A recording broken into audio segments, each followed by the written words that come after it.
The Possessed didn't arrive as a typical television thriller. It surfaced like a quiet rupture, a film where heat, silence, and coincidence began behaving as if they shared a pulse. Scenes designed with mundane predictability twisted into moments that felt strangely sentient, as though the production itself listened, reacted, and answered back. Crew schedules shifted around inexplicable malfunctions, actors found their performances bending toward emotions no script had written, and the line between narrative invention and genuine disturbance thinned more quickly than anyone expected. Why did a modest TV film gather phenomena that refused simple explanation? And what, exactly, followed the crew home after the cameras stopped? These are 20 weird facts you didn't know about The Possessed. Fact 1.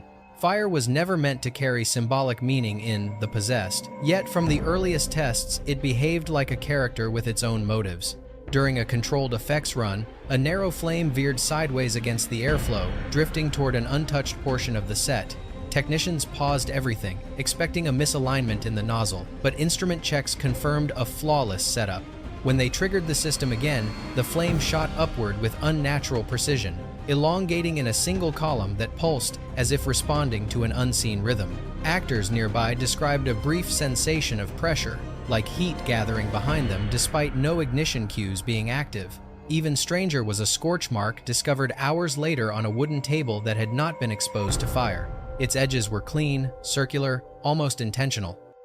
Playback sessions only deepened the mystery. Editors noticed the fire flaring in perfect sync with the resurrected teacher's movements, leaning when he leaned, rising when he lifted his gaze. Isolated frames revealed fleeting distortions, tiny arcs of light twisting within the flame's core like symbols dissolving before interpretation. Engineers blamed lens reflection until the same patterns appeared on alternate cameras. Temperature sensors malfunctioned repeatedly, logging sudden spikes followed by abrupt drops, creating a thermal profile that resembled living response rather than mechanical output. One rehearsal halted abruptly when a wall sconce ignited, despite lacking any active wiring or fuel compound. Fire marshals deemed the event impossible under controlled conditions. The effects supervisor quietly requested that late-night tests be discontinued. Several crew members refused to stand near ignition rigs after sunset. Still, the anomalies continued: fire that burned too calmly, fire that moved too intelligently, fire that seemed to echo the emotional tone of the scene. Though the studio ultimately framed the disturbances as analog unpredictability, those present believed something else entirely. The flames were not just reacting to physics. They were reacting to the story, rising in moments of confession, recoiling during silence, and listening, somehow, to the weight of the man who had crossed between death and return. Fact 2. The crucifix positioned in the Academy's hallway was selected for its simplicity, a symbolic anchor meant to contrast with the story's growing unease, yet the object refused to remain still. On the first day of blocking, it detached from its mounting and fell cleanly to the floor, a direct, vertical drop that occurred the instant the resurrected teacher entered the frame. Carpenters reinforced the bracket, adding industrial screws and a hidden brace, but minutes later, the crucifix fell again, rotating mid-air in a controlled arc that challenged basic physics. Playback revealed an even more disturbing detail. Instead of falling straight down, the crucifix tilted subtly toward the actor, tracing a curved descent no lighting setup or airflow pattern could explain. During subsequent takes, the hallway lights dimmed not gradually, but in one synchronized flicker each time the cross struck the ground. Electricians rewired the entire corridor, replacing cables and switches, yet the behavior persisted. Actors described a sudden heaviness in their breathing whenever rehearsing near the crucifix, as if the air thickened around them. Over several days, faint scorch patterns appeared behind the mounting bracket, thin, branching lines resembling heat fractures, despite the wall being consistently cool to the touch. These markings deepened with each rehearsal, almost like a slow emerging message. When the director instructed the crew to remove the crucifix entirely, the replacement prop, lightweight and adhered with industrial adhesive, tilted forward during a take, though no physical force acted upon it. As tension rose, An even stranger anomaly surfaced. Shadows in the hallway shifted at inconsistent angles, bending toward the crucifix rather than away from light sources. Lighting diagrams could not reproduce the effect, and photographic tests showed shadows behaving normally until the actor stepped into position. The studio labeled the events hardware instability, but the crew's interpretation grew far more personal. The crucifix seemed reactive, responding not to structural stress, but to the emotional charge of the man who had left death behind. Some whispered that the object was not resisting gravity, it was resisting the presence of someone who should not have returned. Fact 3. Sound design typically provides stability to a production, but The Possessed transformed its audio department into the center of mounting dread. During early mixing, engineers noticed a low-frequency vibration beneath several dialogue tracks, a subtle thrum that microphones had not captured on set. The tone pulsed irregularly, too structured to be ambient noise, yet too shapeless to be classified as mechanical interference. When isolated, the resonance produced an immediate physical sensation: tightening chests, pressure behind the eyes, the uncanny sense of being observed from an unseen corner of the room. Attempts to filter the sound only intensified the anomaly. Removing certain frequencies caused dialogue to flatten unnaturally, stripping emotional nuance. Shifting the resonance on the spectrum made it migrate, reappearing in new locations within the mix. Most disturbing, however, was its apparent intelligence. Whenever editors rearranged scenes, the frequency changed in response, deepening during spiritual confrontations, sharpening during confessions, and disappearing entirely in scenes where the resurrected teacher appeared vulnerable. No known artifact behaves this way. One night, a muted console channel activated spontaneously, emitting a faint clicking that synchronized perfectly with the unseen frequency. Even after the engineers disconnected the soundboard, the clicking continued until the reel was removed. A junior mixer reported hearing what sounded like a whispered phrase buried in the resonance, though repeated examinations revealed no measurable waveform. When the director first encountered the anomaly, he dismissed it as tape degradation until the frequency surged audibly during a moment when the teacher confronted the film's unseen force. The sound responded as though participating in the scene. As the mix neared completion, engineers stopped referring to the phenomenon as noise. The frequency felt reactive, like a second voice emerging from the film, shaping itself around the story's unresolved grief and unspoken terror. Official notes described it as analog instability. But those who worked in the dim glow of the mixing booth believed the truth more unsettling. They were not just designing sound, they were listening to something already speaking through it. Fact 4. Wardrobe work on The Possessed was supposed to be a straightforward matter of distressed fabrics and continuity logs, yet the resurrected teacher's suit became one of the production's most persistent anomalies. The garment, hand-aged with subtle fraying and smoke-toned dyes, returned each morning looking inexplicably restored. Stitching tightened, faded hems redarkened, and soot patterns dissolved into clean fabric despite being sealed overnight in a climate-controlled case. At first, the wardrobe team suspected accidental switching, but only one version of the suit existed, tagged, logged, and photographed from every angle. Attempts to re-age the suit produced stranger results. Dyes resisted absorption, soot shed instantly from fibers, and patched areas smoothed, as though rejecting the illusion of wear. The head tailor documented these failures meticulously, even inviting the producer to witness the distressing process. In his presence, the fabric behaved normally, absorbing pigment, fraying obediently, but once stored again, it reverted to its pristine state. During a key hallway sequence, the suit appeared suddenly darker, as though lightly scorched, despite no pyrotechnic cues. Camera operators noticed the shift on set, yet playback contradicted them. The recorded image showed the suit crisp, unaltered, even more intact than earlier takes. Continuity photos taken seconds apart also disagreed, displaying slight variations in tone and texture. Wardrobe staff began noticing subtle warmth emanating from the suit during emotionally charged scenes, followed by abrupt coolness when the actor stepped away. One afternoon, a thin smear of soot appeared across the collar. When a crew member reached for a cloth, the mark vanished before contact. Eventually, the team abandoned attempts to control the garment's appearance. Instead, they adjusted continuity around whatever state the suit presented each day. Some whispered that the costume reflected the teacher's unresolved relationship with death, unable to sustain marks of suffering he had already crossed through. Though the studio later dismissed the wardrobe reports as overworked imaginations, those who handled the garment believed it was more than fabric.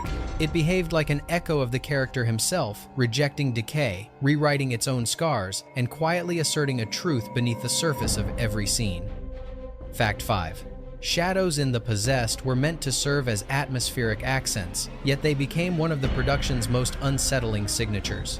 During a classroom blocking rehearsal, a long, fluid silhouette drifted across the back wall, even though no cast or crew member occupied the space.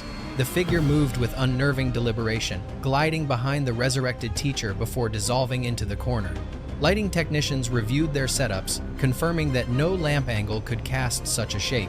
When footage from multiple cameras was compared, the shadow repeated across takes consistent in outline yet subtly altering posture. It behaved not as a static obstruction but as something responsive. Even more perplexing, the silhouette extended toward light sources rather than away from them, defying the geometry of illumination completely. Technicians replaced lenses, adjusted rigs, and remeasured the room. Still, the shape persisted. During telescene transfer, an external operator, unfamiliar with the shoot, flagged the anomaly as non-linear exposure movement, a term associated with manipulated frames, though the negatives showed no sign of tampering. The shadow appeared more defined during scenes involving emotional tension. In moments when the resurrected teacher confronted guilt, it sharpened, narrowing into a more humanoid outline. When the scene relaxed, it softened, blurring into ambient darkness. Crew members began feeling brief, cold drafts seconds before the silhouette appeared, followed by an unnatural stillness once it faded. A camera operator reported a faint vibration beneath his tripod during a hallway take, as if someone had stepped beside him. Yet, the only visible movement was the shifting shadow.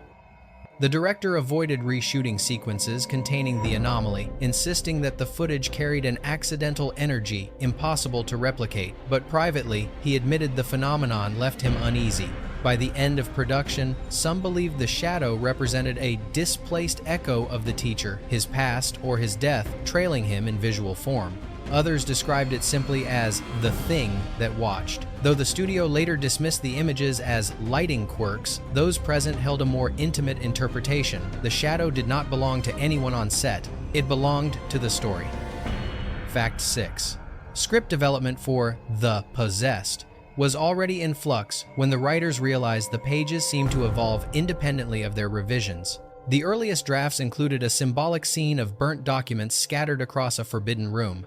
Before that sequence could be filmed, a contained fire broke out in the prop department, destroying only the blank pages reserved for the scene, leaving nearby materials untouched. Inspectors cited wiring failure, yet the burn pattern resembled a single, focused ignition rather than a spreading flame. As rewrites continued, the script began displaying contradictions. Lines appeared that no writer remembered drafting, referencing themes that had been discussed privately but never formally included. Marginal notes appeared in unfamiliar handwriting, describing character motivations that later aligned uncannily with spontaneous actor improvisations. When the script coordinator attempted to trace authorship, she discovered identical phrases appearing on different versions stored in separate rooms. During late-night sessions, staff heard faint typing from the locked writing office. Security footage consistently showed an empty room. When they printed new pages, printers jammed only on sections, removing references to guilt or fire. Digital files corrupted in similar areas, as though resisting revision. The most startling moment came when a discarded early outline resurfaced verbatim within a new draft, paragraphs identical in structure and tone, despite having been deleted months earlier. No team member admitted reintroducing them. Even the pacing of scenes seemed guided by an unseen logic, aligning naturally with emotional arcs the writers had not consciously planned. Actors reading new pages often responded with recognition, claiming certain lines felt remembered rather than newly written. During a table read, the resurrected teacher's monologue shifted the room into strange stillness. When the coordinator checked the script afterward, the printed text differed subtly from the digital file, as if updated between breaths. Though the studio attributed these experiences to fatigue and overlapping drafts, the writing team felt otherwise. They believed the story possessed a hidden architecture, one that revealed itself through persistent correction, shaping dialogue, restoring discarded beats, and pulling every revision back toward a version of itself the writers had not yet fully discovered. Fact 7. Casting for the possessed should have been routine, yet the role of the resurrected teacher quickly revealed patterns too precise to ignore. When the actor auditioned, he carried the weary gravity of someone who had lived through the character's suffering rather than studied it. His reading was calm, focused, almost eerily aligned with tonal shifts the writers had not finalized. More unsettling was the notebook he brought, a private sketch journal filled with abstract markings he claimed were remnants of an abandoned art project. Several drawings bore uncanny resemblance to conceptual designs created early in development, images never released to the public, nor circulated outside a small production circle. When confronted with the similarity, the actor appeared genuinely confused. During rehearsals, he slipped into emotional rhythms that matched themes not yet scripted. He delivered lines with inflections that foreshadowed revisions writers would not draft for weeks. At times, he paused mid-sentence, listening to something beyond the room, then resumed with uncanny precision. Crew members observed subtle temperature changes whenever he performed scenes involving guilt or spiritual tension, air cooling abruptly around him before returning to normal once the scene ended. Makeup artists noted that shadows formed differently on his face during emotionally charged takes, deepening into hollow tones that vanished once the camera cut. Even his blocking seemed preternaturally aligned. He stepped into marks before tape was applied, predicted camera movements without instruction, and instinctively avoided areas of the set where unexplained disturbances later occurred. During downtime, the actor wandered the academy corridors with quiet familiarity, as if retracing paths he had walked in memory rather than for rehearsal. A production assistant later swore she heard him speaking in a low voice to someone unseen, reciting fragments of dialogue that did not appear in any draft. His performance, once recorded, carried a sense of inevitability, less like acting than recollection. Privately, several crew members admitted they felt the role had chosen him rather than the other way around. Though the studio praised his dedication, those closest to the production believed something more intangible had guided his portrayal, a resonance between man and story that blurred the line between possession and embodiment. Fact 8.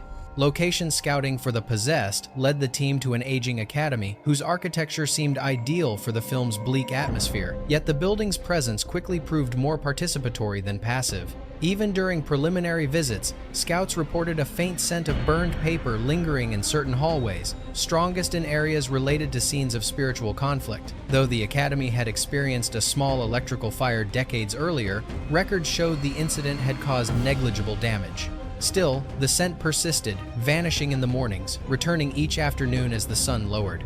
A sealed door in the West Wing drew particular attention. During scouting, it refused to budge, rusted shut. Yet on the first day of filming, it swung open without resistance, revealing a room coated with soot patterns that resembled smeared fingerprints trailing across the walls. Maintenance staff insisted the room had not been accessed in years. The crew refused to shoot there, so the director ordered a full reconstruction of the room on a soundstage. But the replica soon manifested identical streaks of soot, reforming overnight even after cleaning.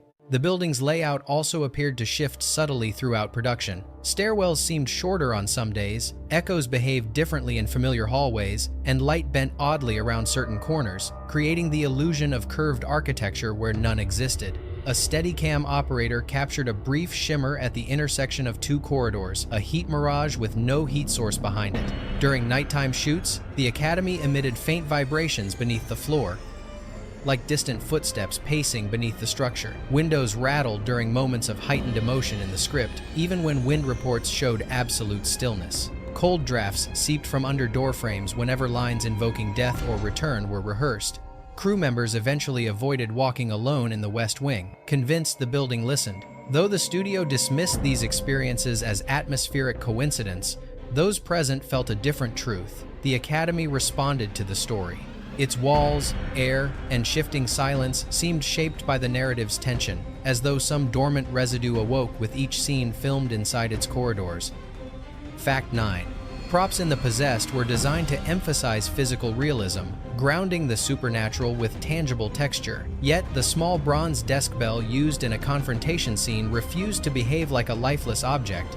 During early tests, its ring emerged sharper and brighter than anticipated, producing high, crystalline overtones inconsistent with its aged appearance. Sound engineers struck the bell multiple times expecting uniform resonance, but each strike delivered a different tonal contour, sometimes rising mid-ring as if adjusting itself. When placed near warm equipment, the bell emitted faint chimes without being touched. Several crew members claimed to feel subtle vibrations when their hands hovered above it, as though the bell held an electrical charge. The prop master verified that no mechanism or modification existed inside. Still, the bell shifted position between takes, rotating slightly or sliding a few centimeters, despite no recorded movement. Continuity photographs revealed these changes, though no one on set admitted to handling it. Playback intensified concerns. In slow motion, the bell appeared to tremble even when resting, a microscopic oscillation that did not match camera shake or ambient disturbance. Beneath its audible ring, the audio track contained a low, hum-like undertone resembling whispered breath. Engineers isolated the frequency, only to discover it matched no equipment, no ambient environment, and no human vocal range. As shooting progressed, actors interacting with the bell reported sudden disorientation, stumbling over lines or losing focus immediately after ringing it. One performer dropped the bell abruptly, insisting it had grown hot despite normal thermal readings. On another occasion, the bell surfaced outside its padded storage box before a morning call, resting neatly on a table no one claimed to have used. Crew members eventually treated the bell cautiously, avoiding unnecessary contact.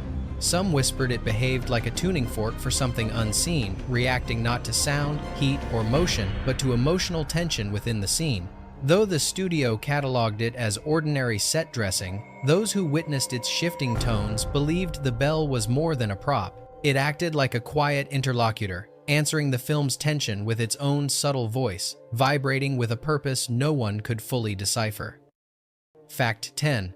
Editing The Possessed was expected to be a clean, almost mechanical process, matching continuity, tightening, pacing, smoothing transitions. Instead, the editing suite became the environment where the production's strangest inconsistencies converged. During the assembly of an early hallway sequence, the editor noticed the resurrected teacher's silhouette shift subtly between frames, compressing and expanding as if the film itself were inhaling. Believing it to be a transport issue, he moved the reel to another flatbed machine. Yet the anomaly repeated at the exact same timestamps. Attempts to trim the distorted frames led to further complications. The splice point resisted the blade, the celluloid tightening as if bracing against being cut. After forcing the splice, additional frames warped around the edit, producing a ripple effect no optical theory could justify. Overnight, footage that had been perfectly synchronized drifted offbeat by fractions of a second. When editors restored the original order, it drifted again, always in the same two scenes. Audio introduced its own mystery. Beneath the score, a faint rustling emerged whenever the teacher confronted themes of guilt or spiritual reckoning. Engineers isolated the sound, expecting tape degradation. Instead, they found no waveform silence on paper, resonance in the ear. One muted track activated on its own during a late session, emitting a slow, rhythmic beat aligned with the actor's on-screen steps. The console had no input connected. Even the editing environment reacted. Lights dimmed during emotionally heavy sequences, then returned to normal once the footage stopped. On one evening, the Moviola's motor surged briefly, speeding up a reel without command, the image accelerating into a blur before correcting itself. The director eventually instructed the team to avoid altering scenes that pushed back. These untouched sections entered the final cut with slight irregularities, a breath too long, a pause too sharp, a frame that flickered out of rhythm with the rest. Viewers later described these moments as dreamlike, unaware they were artifacts of a film-resisting rearrangement. Though officially attributed to analog instability, those who spent long nights in the suite believed a different truth. The Possessed wasn't simply being edited, it was choosing what part of itself would remain. Fact 11. Makeup for The Possessed aimed for grounded realism, a subtle, exhausted look meant to suggest a man carrying the weight of death without slipping into spectacle. Yet the resurrected teacher's appearance changed unpredictably in ways no brush or pigment could control. Each morning, makeup artists carefully shaded the actor's eyes, added faint discoloration at the temples, and applied a lightly ashen tone, but under studio lights, these details often deepened without intervention. Dark circles thickened, hollowing his gaze, the ashen tint shifted into something resembling dried smoke.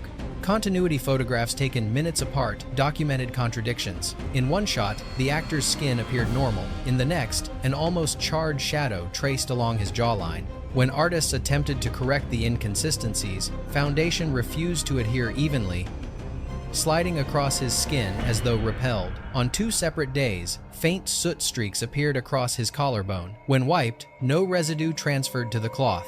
Mirrors compounded the unease. During a pre-take check, an artist noticed the actor's reflection showing deeper hollows beneath the eyes than what existed on his face. In another instance, his mirrored image bore faint ember-like flecks around the pupils, tiny glints resembling reflected flame. Nothing in the room produced such light. Physical symptoms accompanied the visual anomalies. During intense scenes, the actor's pulse slowed unexpectedly, visible in the stillness of his neck and temples. Moments later, during breaks, his pulse returned to normal. A medic found no irregularities. The actor reported sensations of heat gathering beneath his skin, followed by sudden cold flashes across his shoulders, particularly when rehearsing lines that confronted his death. During one evening shoot, an artist's makeup brush snapped as she attempted to deepen his shading. No excessive pressure had been applied. Another day, a bottle of pigment she'd never opened appeared half empty. As production continued, the makeup team stopped attempting to fix the inconsistencies. Instead, they documented them, accepting that the character's internal struggle seemed to manifest physically, shaping the face in ways makeup could not. The studio later dismissed these accounts as continuity and lighting errors, but those who stood inches from the actor's skin believed the film was painting him, revealing, through his face, the fragments of a man suspended between life and return. Fact 12. Music was intended to stabilize the possessed, grounding the supernatural narrative with restrained orchestration. The composer delivered a palette of muted strings, dissonant drones, and low sustained chords. Yet, once the cues were layered beneath the footage, new tonal elements surfaced, textures the composer had not written, the orchestra had not played, and the session logs did not reflect. During a scene where the teacher senses a malignant presence, the background drone developed a faint choral undertone, a breath-like rise and fall, almost human. Engineers isolated the frequency and found it did not match any known instrument or ambient source. When filtered, the undertone migrated to another register, refusing to be removed. Rearranging the film's timeline affected the music in inexplicable ways. Moving a scene earlier deepened the harmonic, shifting it later sharpened the pitch. During a late-night review, a muted console channel lit up despite having no input, emitting a low pulse perfectly synchronized with the teacher's heartbeat as recorded in the previous take. Disconnecting the board failed to stop the phenomenon. The most startling moment came during the climactic exorcism mix. As the protagonist confronted the force haunting him, a swelling chord emerged unwritten, unperformed, but harmonically perfect. It rose from silence like a confession, then died abruptly, leaving the mixing booth in weighted quiet. The composer, normally unflappable, admitted the chord felt like a sentence finished by someone I couldn't see. Unexpected in weather aftersis. Spectrogram analysis revealed tonal structures shaped unlike any analog artifact, layered frequencies forming shapes more akin to speech than music. When engineers attempted to recreate them synthetically, the results felt lifeless, lacking the emotional resonance present in the film. Decades later, viewers described feeling pulled closer during certain musical cues, as if the film's sound design leaned toward them with intention. Though officially labeled as tape irregularities, the crew believed the score had absorbed the production's turbulence, becoming, in effect, a second narrator, one whose voice did not accompany the film but haunted it. Fact 13. The pyrotechnic design for The Possessed relied on mathematical precision fuel ratios, ignition timing, pressure calibration, yet fire on this production behaved with an unsettling autonomy. During a controlled corridor burn, the flame jets curved toward a darkened corner rather than following the programmed outward trajectory. Technicians assumed airflow interference, but smoke tests revealed stable currents. When the sequence was reattempted, the flames rose in synchronized pulses that aligned uncannily with the resurrected teacher's footsteps, as though responding to his movement. A more alarming incident occurred when a wall sconce ignited without wiring or accelerants, burning in a cold, bluish tone, unlike any gel or compound in the effects inventory. Fire marshals examined the fixture, perplexed by the absence of chemical residue or heat patterns consistent with spontaneous combustion. Sensors placed throughout the set recorded sudden temperature spikes in localized pockets, followed by abrupt drops, producing thermal signatures more akin to emotional surges than environmental fluctuations. During the climactic exorcism, sparks shot across the frame in fragmented arcs that resembled symbols, dissolving before interpretation. Editors, reviewing the footage frame by frame, noticed momentary shapes within the flames, angular forms stretching and collapsing in rhythmic patterns. Engineers attributed them to camera bloom, but the same patterns appeared on multiple cameras positioned at different angles. Actors reported sensations of heat pressing against their backs seconds before ignition cues, despite standing far from the pyrotechnic rigs. Smoke behaved unpredictably as well, drifting in straight, almost disciplined columns rather than natural plumes. Fuel lines performed flawlessly in isolated tests, yet misfired during emotionally charged takes, as if the fire responded not to mechanics, but to meaning. By mid-production, the effects supervisor prohibited late-night testing, citing crew discomfort. Several team members refused to stand near ignition panels alone, describing the fire as aware, though the studio later dismissed the anomalies as analog-era unpredictability. Those who witnessed them believed the flames had become narrative participants, interpreting scenes, reacting to emotional tension, and revealing through heat and light the story's deeper, unspoken truths. Fact 14. Electrical instability on The Possessed became a persistent signal that something intangible flowed through the production. Overhead fixtures dimmed in abrupt, unified pulses whenever the resurrected teacher stepped into certain areas of the academy, creating a halo of half-light that intensified his presence on screen. Electricians tore apart junction boxes, replaced wiring, recalibrated transformers, yet the fluctuations returned with perfect synchronicity to the actor's emotional beats. A portable generator responsible for auxiliary lighting stuttered during scenes referencing fire, though load measurements showed minimal strain. Video monitors displayed vertical static bands that rippled across screens like signals reacting to unseen interference. When all wireless devices were disabled, the distortion persisted, appearing only during moments when the script invoked guilt or supernatural return. A spotlight intended for a tracking shot shifted several inches mid-take, its mounting bolts later found untouched. Playback revealed a strange dimming across the corridor seconds before the drift, as if the light were being pulled rather than redirected. Temperature around the breaker panels fluctuated unpredictably, heating during quiet moments and cooling rapidly during high-intensity scenes. One of the most startling incidents occurred when the resurrected teacher rehearsed alone in the hallway. As he delivered a line confronting his past, every light in the corridor dropped to half intensity simultaneously, then returned to full brightness once the line ended. Electricians witnessed the event in stunned silence. No command had been issued. Sensors installed as a precaution later revealed voltage anomalies clustering precisely around scenes invoking death or resurrection. The fluctuations behaved less like mechanical failure and more like biological response, spiking, dipping, and steadying in ways that mirrored the emotional arcs of the story. Though the studio labeled the disturbances as the result of aging infrastructure, other productions shot in the same building experienced no issues. Crew members began avoiding working alone near electrical rigs, unsettled by what felt like the building's nervous system firing in response to the film. In private conversations, they admitted a shared suspicion. The lights were not malfunctioning. They were responding like an unseen witness, affirming the story unfolding before them. Fact 15. Mirrors were used throughout The Possessed to amplify tension, but they soon became the production's most unnerving visual anomaly. In an early classroom take, the resurrected teacher's reflection blinked half a beat after the actor himself. The effect repeated across multiple takes, visible only on camera. In direct view, the mirror behaved normally. When filmed in the hallway, the reflection lagged behind by a full step, hesitating before following the actor's movement. Editors confirmed no synchronization errors. These distortions existed in the raw footage. Even more disturbing was a flickering glow captured behind the actor during a night shoot. The mirror showed a faint fire-like shimmer, though the room remained cold and unlit. When the actor turned, nothing appeared, yet playback preserved the glow with perfect clarity.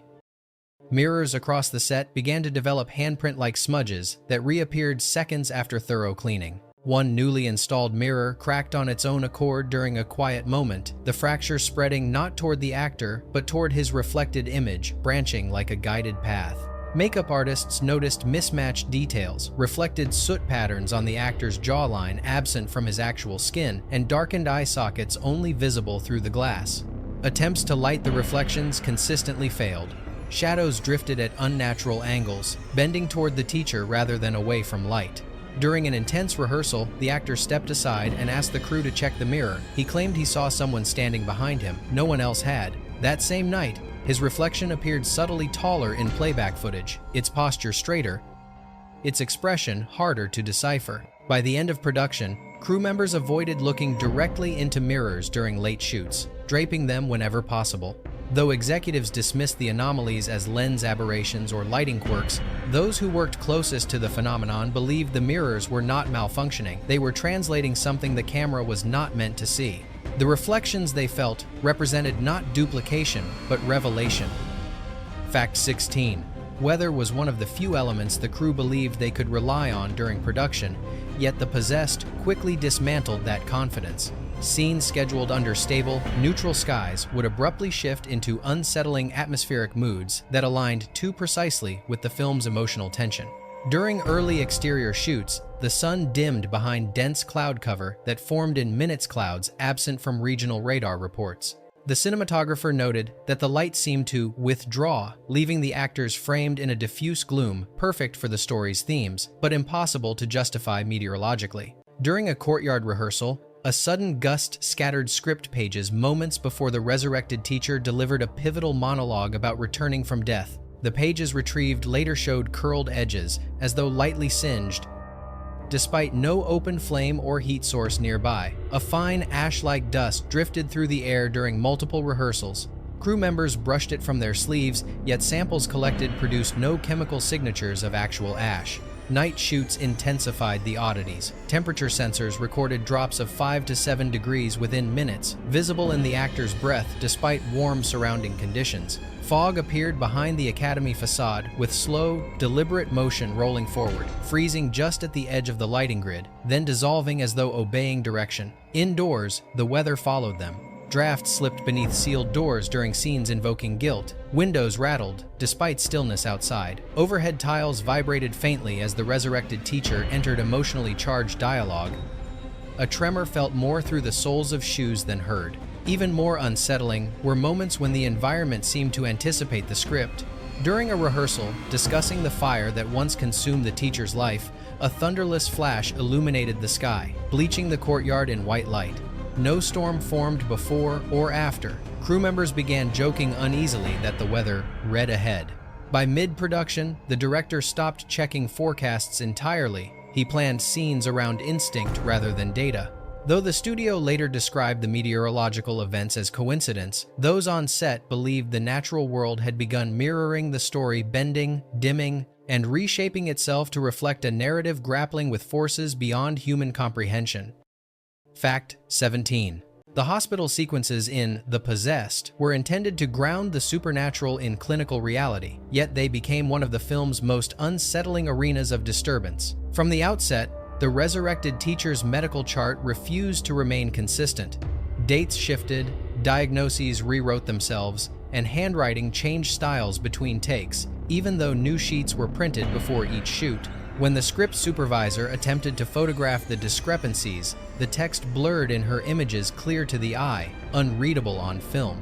During one rehearsal, a dormant heart monitor unplugged, with no battery and used only as a background prop activated inexplicably, displaying rhythmic pulses in perfect sync with the actor's breathing. The machine fell silent the moment he stepped away. Technicians disassembled it and confirmed the impossibility of its behavior. IV bags filled with tinted water turned cloudy during scenes referencing death or resurrection, but cleared the instant cameras stopped rolling. A moment that shook the crew occurred during a slow pan across an empty hospital bed. The mattress depressed as if bearing weight, held for several seconds, then released abruptly. No rigging existed beneath it. Playback verified the indentation's presence. Nurse uniforms developed faint scorch streaks despite having been pressed minutes earlier, and the marks would vanish before anyone could document them. A rolling gurney shifted across the floor unassisted, gliding a few inches with the smoothness of deliberate movement. Actors described an oppressive stillness permeating the hospital set, a silence that felt less like absence and more like something holding its breath. When the resurrected teacher rehearsed a confrontation scene, the overhead lights dimmed in a gradual wave starting from the door and ending above him, mimicking the path described in the script, yet no cue had been programmed. The lighting board recorded no activity. The director eventually removed several prop-dependent moments from the script, unwilling to battle phenomena that seemed to rewrite intentions. Official reports noted environmental inconsistencies, but those who walked the hospital corridors at night believed something deeper was at play, an interaction between the sterile environment and the film's preoccupation with death, return, and the fragile border between the two. Fact 18. Animals brought onto the set of The Possessed were meant to add subtle realism, fleeting background movement, natural reactions, nothing more. Yet, from their first appearance, the creatures behaved as though responding to invisible cues that bypassed human perception entirely. The trained dog used for exterior scenes refused to enter the Academy's West Wing. Each time handlers guided it forward, the dog braced its legs, growling at a patch of empty corridor. When forced inside, it whimpered continuously, fixed on a shadow beneath the staircase that contained no visible object. Birds slated for simple atmospheric shots reacted more dramatically. During takes involving the teacher's past or the film's themes of returning from death, the birds launched into the air prematurely seconds before clapperboards fell. Their flight pattern was unusual, spiraling upward in tight coils, resembling smoke rising from a smoldering source. Ornithologists later confirmed the formation mirrored emergency escape behavior used only when birds sense danger humans cannot detect. Even insects exhibited strange tendencies. Moths gathered consistently around the resurrected teacher's desk lamp, ignoring traps placed throughout the building. The clustering grew denser during emotionally charged scenes, particularly those invoking fire. When scenes shifted away from tension, the insects dispersed abruptly. Audio anomalies provided further proof. Sensitive microphones captured faint chittering noises beneath floorboards, rhythmic, patterned, and synchronized with the actor's emotional cadence. No rodents were found. One evening, the dog broke free from its handler during a particularly intense rehearsal. Instead of fleeing, it ran directly to the actor's mark, pressed itself against his leg, and trembled violently until the scene ended, then returned to calm as if nothing had occurred. Handlers eventually advised discontinuing the use of animals altogether, citing unpredictable responses. Though the studio attributed the events to stress or environmental triggers, the crew held a quieter interpretation. Animals sensed something woven into the film, some residual current of fear, guilt, and unspoken presence moving in the spaces humans rationalized away. Their reactions felt less like instinct and more like warning. Fact 19. The climactic confrontation in The Possessed required meticulous coordination, controlled fire bursts, collapsing props, and a long tracking shot capturing the resurrected teacher at his most vulnerable. Yet from the moment rehearsals began, the scene resisted technical obedience. During the first run-through, the bookshelf collapsed prematurely, falling with violent force several seconds before the cue. The effects team paused everything, convinced a mechanical latch had failed, but inspection revealed a perfectly functioning rig. The next attempt produced the opposite anomaly. The shelf refused to fall at all, holding rigidly despite the trigger being pulled repeatedly. When the final setup seemed stable, the full take introduced new contradictions. As the shelf collapsed, debris scattered in a precise arc, encircling the actor so symmetrical that the stunt coordinator described it as protective, a pattern impossible to achieve accidentally. On playback, editors noticed a faint shimmer in the air just before impact, a distortion that bent the light for only a fraction of a second. It resembled heat ripple, yet the pyrotechnic cue had not fired. Audio recorded during the collapse only deepened the unease. Instead of a single crash, the sound captured layered pulses, resonant tones overlapping in a rhythm similar to choral breathing. Engineers stripped the layers down repeatedly, but the harmonic pattern remained embedded in the track. During additional takes, the fire behaved erratically. Flame jets pulsed in offbeat intervals, aligning more with the actor's emotional delivery than with ignition timing. Smoke surged upward in unnaturally tight coils, forming hints of angular shapes that vanished when frames were slowed. Actors described a pressure in their chests right before each ignition, as if the room tightened around them. One performer briefly lost his voice mid-line, recovering instantly once the camera cut. The studio later trimmed several seconds from the sequence, citing visual instability unsuitable for broadcast. But crew members remembered something far less technical: the impression that the set itself was responding, bending, and exhaling in tandem with the story's final confrontation. Many felt they had filmed a moment the production had not staged, something emerging through heat, light, and collapse that belonged less to the script and more to whatever lingered behind it. Fact 20.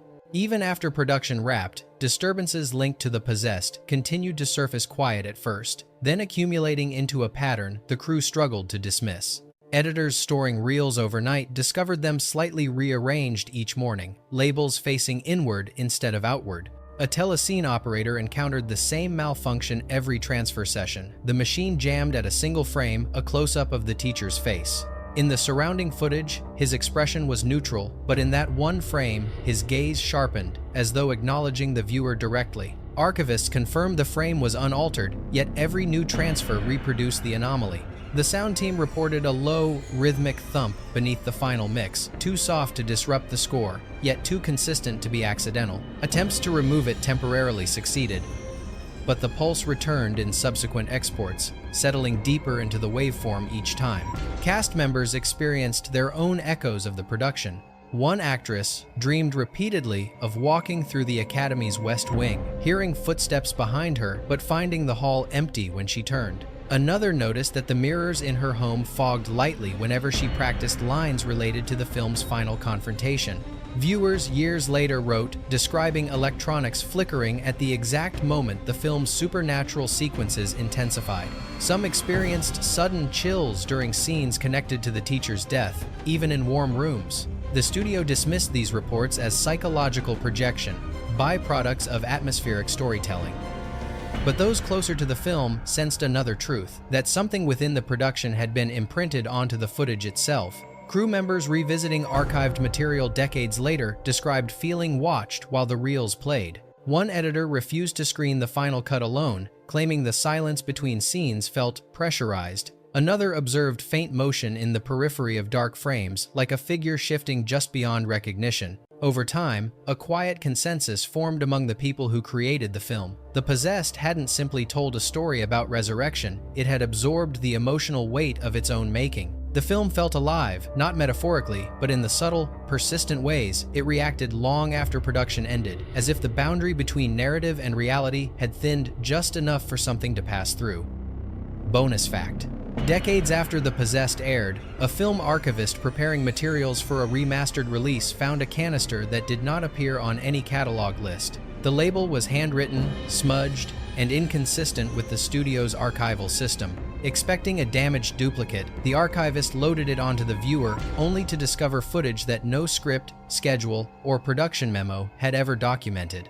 The sequence depicted the resurrected teacher walking slowly down a narrow corridor, illuminated by a dull, ember-colored flicker. The walls appeared scorched, bowed inward as if exposed to intense heat, yet no known set matched the location. The actor's demeanor differed from every recorded scene. He moved with deliberate caution, glancing repeatedly towards something hovering outside the frame. Oddest of all, his shadow lagged behind him not by a fraction of a second, but by a full beat, stretching and contracting with a rhythm independent of his movements. When the archivist examined the film stock under magnification, the edges showed faint heat warping, though the reel had been stored for decades in temperature-controlled conditions. Digitizing the footage proved nearly impossible. The transfer machine crashed twice, then overheated despite running at minimum load. When a clean playback finally succeeded, the clip's final moments revealed the teacher turning slowly toward the camera, his expression sharpened by an intensity unseen in the broadcast cut. He whispered something indecipherable, a low, layered sound, more like overlapping breaths than speech. Spectrogram analysis revealed a frequency structure inconsistent with human vocalization, forming shapes closer to harmonic interference than language. In the final frame, faint reflections of fire danced in his eyes, though the corridor behind him remained devoid of flame. Archivists debated whether the reel was an abandoned test, an improvised take, or an accidental exposure. Yet no lighting rig, corridor set, or costume variation matched anything used during filming. Those who viewed the reel alone described an indescribable sensation, the feeling that the figure on screen was not acting, but waiting. The footage was quietly returned to storage, unlisted, as if acknowledging it formally might invite further disturbance. For some, the reel represented a final echo of a film that blurred the line between performance and presence, leaving behind a haunting reminder: not everything captured on film originates from the set. If one detail from these strange accounts shifted the way you see The Possessed, tell us which moment stayed with you. Every production leaves behind stories, but this one left echoes quiet, persistent, and never fully explained. Share the fact you found most unsettling, and let us know which forgotten film, eerie broadcast, or buried production you want us to uncover next. Your curiosity keeps this series alive, and your suggestions guide where we go from here. The deeper we search, the more the past begins to answer back.